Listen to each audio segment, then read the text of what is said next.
Hi bro. Hi. అయితే recent గా జగన్మోహన్ రెడ్డి గారు ఒక ప్రెస్ మీట్ లో కార్యకర్తలు అంటే నాయకులు ఈ అరెస్టుల పర్వం విషయంలో ఎవరు ఏం చేసినా గుర్తుపెట్టుకోండి, రెడ్ బుక్ అని చెప్పను కానీ మీకు నచ్చిన బుక్ లో రాసుకోండి అని చెప్పేసి చాలా సీరియస్ గా చెప్పడం జరిగింది. సో ఆ మాటలను ఏ రకంగా తీసుకోవచ్చు? జగన్మోహన్ రెడ్డి గారు గతంలో ఒకే ఒక విషయం అయితే తెలియపరచడం జరిగింది. ఒక కొన్ని జిల్లాల పార్టీ కార్యకర్తలు ఒక విషయం అయితే తెలియపరచడం జరిగింది. మీకు రెడ్ బుక్ రాజ్యాంగం అమలుపరుస్తా ఉన్నారు, మీరు ఖచ్చితంగా ఎవరైతే మనల్ని అయితే ఒక వైఎస్ఆర్ కాంగ్రెస్ పార్టీ శ్రేణుల్ని నాయకుల్ని ఎవరైతే అవమానపరుస్తున్నారో, ఒక అక్రమంగా ఎవరైతే అరెస్ట్ చేస్తున్నారో, ఎవరైతే పార్టీ గ్రౌండ్ లెవెల్లో పార్టీ కార్యకర్తలు ఇబ్బంది పెడుతున్నారో వాళ్ళ కండిషన్ ఖచ్చితంగా మీరు దాన్ని నోట్ చేసుకోండి, దాన్ని అమలు చేసే బాధ్యత నాది. ఎవరైతే ఇబ్బంది పెడతారో, ఎవరైతే మన పార్టీ కార్యకర్తలు వైఎస్ఆర్ కాంగ్రెస్ పార్టీ కార్యకర్తలు ఇబ్బంది పడ్డారో వాళ్ళని సప్త సముద్రాలు దాటినా సరే వాళ్ళని తీసుకొచ్చి చట్టం ముందు దోషిగా నిలబెట్టే బాధ్యత నాది. వాళ్ళు ఖచ్చితంగా దాని యొక్క ఆ సినిమాకి ప్రతి సినిమా అనేది చూపిస్తామని చెప్పేసి జగన్మోహన్ గారు ప్రకటించడం అనేది మీడియా పరంగా చూసాం. అది ఖచ్చితంగా ఇటువంటి చర్యలు అనేది అధికార పార్టీ చేయకుండా ఉండాలి. జగన్మోహన్ రెడ్డి గారు కూడా రేపు అధికారంలోకి వచ్చే ఇటువంటి గతంలో ఈ రెడ్ బుక్ రాజ్యాంగాలు, బ్లూ బుక్ రాజ్యాంగాలు ఇవన్నీ చేసి చర్యకి ప్రతీకారం చేస్తే మరో తమిళనాడు మన యొక్క ప్రజాస్వామ్యం అయిపోతుంది. ఎన్ని కాకుండా ఓన్లీ మన పన్నులు సబ్బు బిల్లు అయితేనేమి, పెట్రోల్ బంక్ అయితేనేమి, మన మద్యం అయితేనేమి, ఫుడ్ కండిషన్ అయితే, మన ట్రావెలింగ్ అయితే మనం ప్రభుత్వానికి ట్యాక్స్ కడతా ఉన్నాం. ఈ ట్యాక్స్ ప్రజల యొక్క అభివృద్ధికి వాడాలి తప్పితే కక్షపూరిత రాజకీయాలకి మన యొక్క సంపదను వాడడం అనేది ఖచ్చితంగా ఇది మంచి చర్య కాదని చెప్పేసి నేను ప్రభుత్వాలని, ప్రతిపక్ష పార్టీలని నేను తెలియపరుస్తా ఉన్నాను. ఓకే. సో మద్యం కుంభకోణం విషయంలో కొన్ని అరెస్టులు ఆల్రెడీ జరిగినాయి. ఇప్పుడు జగన్మోహన్ రెడ్డి గారి వరకు వచ్చింది. సో రాత్రి చంద్రబాబు నాయుడు గారు వాళ్ళ మినిస్టర్లకి క్లియర్ గా చెప్పిన విషయం ఏంటంటే, ఎవరు కూడా మద్యం కుంభకోణం గురించి మాట్లాడకండి అని చెప్పేసి చెప్పడం జరిగింది. అది ఏం జరుగుండొచ్చు అంటారు?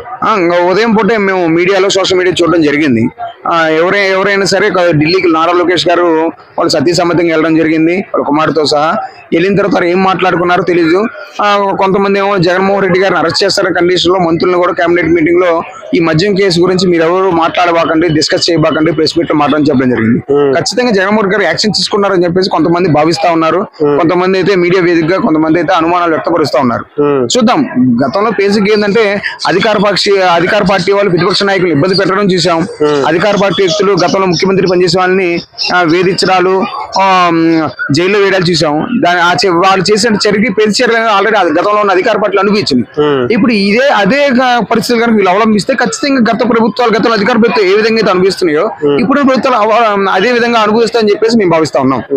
అయితే తిరుపతి లడ్డు విషయం దగ్గర మొదలు పెడితే ఇప్పటి వరకు మద్యం కుంభకోణం వరకు విషయంలో కూడా ఏది క్లారిటీ లేదు అసలు.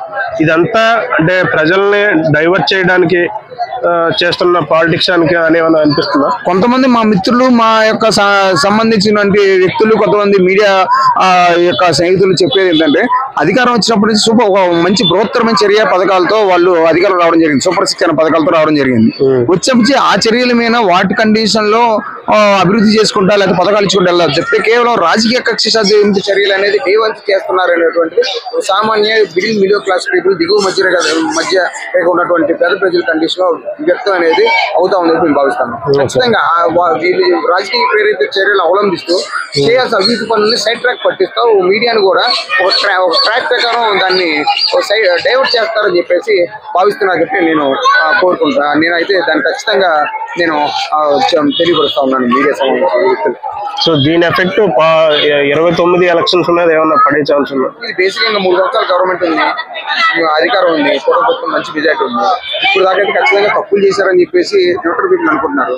వాళ్ళు రెక్టిఫై చేసుకొని కేంద్రంలో నరేంద్ర మోడీ గారి గవర్నమెంట్ ఉంది, రాష్ట్రంలో కూటమి ప్రభుత్వం మంచి భయంకరమైన మెజార్టీతో ఉంది, మంచి వన్ సైడ్ మెజార్టీతో ఉంది. తప్పు రెక్టిఫై చేసుకుని ఈ 3 సంవత్సరాలు కనుక ఖచ్చితంగా వాళ్ళు కనుక ఆ తప్పు రెక్టిఫై చేసుకుని అధికారాన్ని కొనసాగిస్తే, అభివృద్ధి చేస్తే ఖచ్చితంగా మరోసారి కూటమి ప్రభుత్వం అధికారం రావడానికి అవకాశం ఉంది. ఇదే చర్యలు అవలంబిస్తా, ఇదే రాజకీయ చర్యలు చేసుకుంటా పోతే ఖచ్చితంగా ఏంటంటే వైఎస్ జగన్మోహన్ రెడ్డి గారికి, వైఎస్ఆర్ కాంగ్రెస్ పార్టీ కూడా 40% ఏవో ఓటింగ్ పర్సెంటేజ్ వచ్చింది. చంద్రబాబు నాయుడు గారికి 3 పార్టీలు వచ్చినా 50% కండిషన్ వచ్చింది. ఒక రాజకీయ పార్టీకి అధికార పక్షం నుంచి ఆ 5 years ఖచ్చితంగా నెగిటివ్ ఓట్ షేర్ అనేది ఖచ్చితంగా 5% ఉంటుంది. ఈ 3 ప్రభుత్వాల కండిషన్ కేడర్ లో వచ్చేసరికి ఆ నెగిటివ్ కండిషన్ 2-3 ఉండదు.